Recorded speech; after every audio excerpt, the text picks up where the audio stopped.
Sir, ನಿಮ್ಮ social media ನೋಡಿದಾಗ ಅಲ್ಲಿ ಡಾಕ್ಟರ್ ವಿಷ್ಣುವರ್ಧನ್ ಅವರ ಬಗ್ಗೆ ಕೂಡ ತಾವು ಬರಿತೀರಿ. ಅವರ ಜೊತೆಗಿನ ಒಡನಾಟ ಅಥವಾ ನೆನಪು, ಯಾಕಾಗಿ ಅವರ ಮೇಲೆ ಅಭಿಮಾನ ಶುರುವಾಯಿತು, ಆ ಒಂದು ಮಾತುಗಳು? ವಿಷ್ಣುವರ್ಧನ್ ಅವರು ಬರೀ ನಟ ಅಲ್ಲ, ಬರೀ ಮನುಷ್ಯ ಅಲ್ಲ, ಅವರೊಬ್ಬ ಪರಿಪೂರ್ಣ ಮನುಷ್ಯ. ವಿಷ್ಣುವರ್ಧನ್ ಸರ್ ಬಗ್ಗೆ ಗೊತ್ತಿಲ್ಲದೆ ಇರೋರು ಅವ್ರ ಬಗ್ಗೆ ಏನೇನು ಬೇಕಾದರೂ ಹೇಳ್ಬೋದು. ಅವರನ್ನು ಹತ್ತಿರದಿಂದ ಬಲ್ಲವರು ಯಾವತ್ತೂ ವಿಷ್ಣು ಸರ್ ಬಗ್ಗೆ ಕೆಟ್ಟದಾಗಿ ಮಾತಾಡೋದಕ್ಕೆ ಸಾಧ್ಯನೇ ಇಲ್ಲ. ನಾನು ಯಾರೋ ಒಬ್ಬನಿಗೆ ಸ್ಟಿಕ್ ಆನ್ ಆಗಿರುವಂತಹ ಅಭಿಮಾನಿ ಅಲ್ಲ. ಕನ್ನಡದಲ್ಲಿರುವ ಅಷ್ಟೂ ಜನ ನಟರ ಅಭಿಮಾನಿ, ನಟಿಯರ ಅಭಿಮಾನಿ. ಅನ್ನೋರು ತುಂಬ ಇಷ್ಟ. ವಿಷ್ಣುವರ್ಧನ್ ಸರು ಅದೇ ಈಕ್ವಲ್ ಇಷ್ಟ ನನಗೆ. ಅವ್ರ ಜೊತೆ ಒಂದೇ ಒಂದು ಸಿನಿಮಾ ಮಾಡುವಂಥ ಅವಕಾಶ ಸಿಕ್ಕಿದ್ದು. ನಮ್ಮ ಯಜಮಾನರು, ನನ್ನ ಗುರುಗಳು ಟಿ.ಎಸ್. ನಾಗಾಭರಣರವರು ನಿರ್ದೇಶನ ಮಾಡಿದಂಥ ಸಿನಿಮಾಗೆ ನಾನು ಸಹ ನಿರ್ದೇಶಕ. ಅದಕ್ಕೆ ಸಂಭಾಷಣೆ ಬರೆದಿದ್ದು ತಮಿಳಿನ ಒಬ್ಬ ರೈಟ್ರು ವಿ. ಪ್ರಭಾಕರನ್ ಅಂತ. ಅವರು ತಮಿಳಲ್ಲಿ ಹೇಳೋದನ್ನು ಕನ್ನಡೀಕರಿಸ್ತಿದ್ದು ನಾನು, ಕನ್ನಡದಲ್ಲಿ ಸ್ಕ್ರಿಪ್ಟು ನಾನು ಬರೀತಿದ್ದೆ. ಹಾಗಾಗಿ ಇವರಿಗೆ ವಿಷ್ಣುವರ್ಧನ್ ಸರ್ಗೆ ಸ್ಕ್ರಿಪ್ಟ್ ಎಕ್ಸ್ಪ್ಲೈನ್ ಮಾಡೋದಕ್ಕೆ ನಾನೇ ಹೋಗಬೇಕಿತ್ತು. ಆ ಒಡನಾಟ ಹೆಚ್ಚಾಗಿ ತುಂಬ ಆಪ್ತರಾದ್ವಿ ನಾವು. ಎಷ್ಟು ಆಪ್ತರಾದ್ವಿ ಅಂದರೆ, ನಾನು ಈ ಮಧ್ಯಾಹ್ನದ ಹೊತ್ತಲ್ಲಿ ನಾನು ಯಾವುದೇ ಸೆಟ್ಟಿಗೆ ಹೋದರೂ ಡೈರೆಕ್ಟರ್ಗಳ ಜೊತೆ ಊಟ ಮಾಡೋದಿಲ್ಲ. ಅವ್ರದ್ದೊಂದು ಪ್ರೈವೇಸಿ ಇರುತ್ತೆ, ಅವ್ರಿಗೊಂದು ಟೇಬಲ್ ಹಾಕಿರ್ತಾರೆ. ನಾನು ಹೋಗ್ಬಿಟ್ಟು ದೊಡ್ಡ ಜನದ ಹಾಗೆ ಅವ್ರ ಟೇಬಲಲ್ಲಿ ಕೂತ್ಕೊಂಡು ಊಟ ಮಾಡೋದು ಏನು ಚೆಂದ ಇರುತ್ತೆ. ನಾನೆಲ್ಲೋ ಮೂಲೆಯಲ್ಲಿ ಕೂತಿರ್ತೀನಿ, ಒಂದು ಚೇರ್ ತೊಗೊಂಡೋಗಿ ಸಪ್ರೇಟಾಗಿ ಕೂತಿರ್ತೀನಿ. ವಿಷ್ಣು ಸರ್ ಅದನ್ನು ಗಮನಿಸ್ಬಿಟ್ಟು, ಕರ್ರೆಯ ಮನುಷ್ಯನ ರೈ ಬನ್ನಿರಿ ಇಲ್ಲಿ, ಏನು ರೀ ಹೆಸರು ಮಠ, ಏನು ರೀ ಅದು ಹೆಸರು ಮಠ ಹತ್ಬಿಡ್ತೀರಾ, ಬನ್ನಿರಿ ಕೂತ್ಕೊಳ್ರಿ ಇಲ್ಲಿ.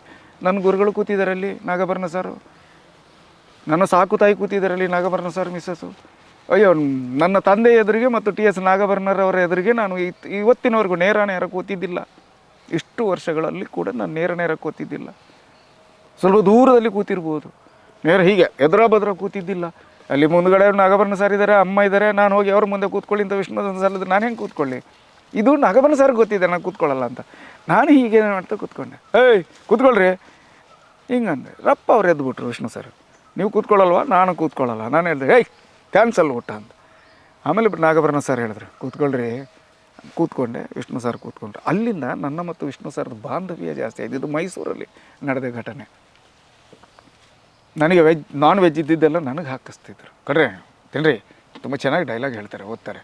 ಅವರು ಇದ್ದಕ್ಕಿದ್ದ ಹಾಗೆ ಬಂದು, ಮಠ ಅವರೇ ಸೀನ್ ನಂಬರ್ 24 ಎಕ್ಸ್ಪ್ಲೇನ್ ಮಾಡಿ. ನನ್ನ ಹತ್ರ ಪೇಪರ್ ಇಲ್ಲ, ಏನಿಲ್ಲ, ಸಿಂಗಲ್ ಲೈನ್ ಇಲ್ಲ, ಏನೂ ಇಲ್ಲ, ನಾನು ಎಕ್ಸ್ಪ್ಲೇನ್ ಮಾಡಬೇಕು. ಇದ್ದಕ್ಕಿದ್ದಂಗೆ 66 ಸೀನ್ ಹೇಳಿರಿ, 18 ಸೀನ್ ನಂಬರ್ ಏನು ಹೇಳಿ. ನನ್ನ ಕೈಯಲ್ಲಿ ಏನೂ ಇಲ್ಲದಿದ್ದಾಗಲೇ ಅವ್ರು ಕೇಳೋದು, ಇಲ್ಲ ನಾನು ನೋಡಿ ಹೇಳ್ತೇನೆಲ್ಲ. ಅದಕ್ಕೆ ನಾನು ಪಟ ಹೇಳ್ತಿದ್ದೆ. ಯಾಕೆಂದರೆ ಸಿಂಗಲ್ ಏನು ಮಾಡೋದೇ ನಾನು, ಸಂಭಾಷಣೆಯನ್ನು ಟ್ರಾನ್ಸ್ಲೇಟ್ ಮಾಡೋದೇ ನಾನಾಗಿರುವಾಗ ನನಗೆ ಎಲ್ಲವೂ ಗೊತ್ತಿರಬೇಕಲ್ಲ. ಗೊತ್ತಿಲ್ಲದಿದ್ದರೆ ಗುರುಗಳು ನನ್ನನ್ನು ಬಿಡ್ತಾರೆ. ಹಾಗಾಗಿ ಎಲ್ಲವೂ ನನ್ನ ಮನಸ್ಸಲ್ಲಿ ಇದ್ದಿದ್ದರಿಂದ, ನನ್ನ ತಲೆಯಲ್ಲಿದ್ದನ್ನು ನಾನು ಎಲ್ಲವನ್ನು ಹೇಳ್ತಿದ್ದೆ. ಹಾಗಾಗಿ ನನ್ನ ಮತ್ತು ಅವರ ಒಡನಾಟ ಭಾಳ ಚೆನ್ನಾಗಿತ್ತು. ಅದಾದ ಮೇಲೆ ಕೂಡ ಒಂದು ಸಿನಿಮಾಗೆ ಅವರು ಕರೆದ್ರು. ಆ ಕರೆಯುವಷ್ಟೊತ್ತಿಗೆ ನಾನು ಗುರುಗಳ ಜೊತೆ ಬೇರೆ ಸಿನಿಮಾದಲ್ಲಿ ಬ್ಯುಸಿ ಇದ್ದೆ. ಹಾಗಾಗಿ ಅವ್ರ ಜೊತೆ ಮತ್ತೆ ವರ್ಕ್ ಮಾಡೋಕ್ಕಾಗಲಿಲ್ಲ.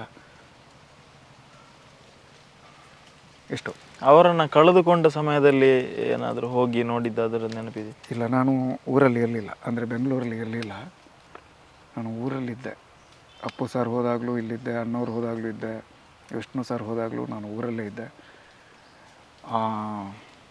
ಜನಗಳನ್ನು ನೋಡುವಾಗ ನಾನು ಅಲ್ಲಿ ಹೋಗಿ ಅವರ ಅಂತಿಮ ದರ್ಶನ ಮಾಡ್ತೀನಿ ಅನ್ನೋ ನಂಬಿಕೆ ನನಗಿರಲಿಲ್ಲ. ಹಾಗಾಗಿ ನಾನು ಹೋಗಲಿಲ್ಲ ನಾನು. ಆದರೆ ಒಂದೇ ಸಿನಿಮಾ ಮಾಡಿದರೂ ಕೂಡ ಒಂದು ಖುಷಿ, ನಿಮ್ಮ ಶಾಶ್ವತ ನೆಮ್ಮದಿ ಇದೆ, ತೃಪ್ತಿ ಇದೆ. ಅಂಥೊಬ್ಬ ಮಹಾನ್ ನಟನ ಜೊತೆ ಕೆಲಸ ಮಾಡಿದ್ನಲ್ಲ, ಜೊತೆಲಿ ಕೂತು ತುತ್ತು ತಿಂದನಲ್ಲ, ಅವರ ಹಾರೈಕೆ ನನಗಿತ್ತಲ್ಲ, ಅದ್ರ ಬಗ್ಗೆ ನನಗೆ ನೆಮ್ಮದಿ ಇದೆ, ತೃಪ್ತಿ ಇದೆ.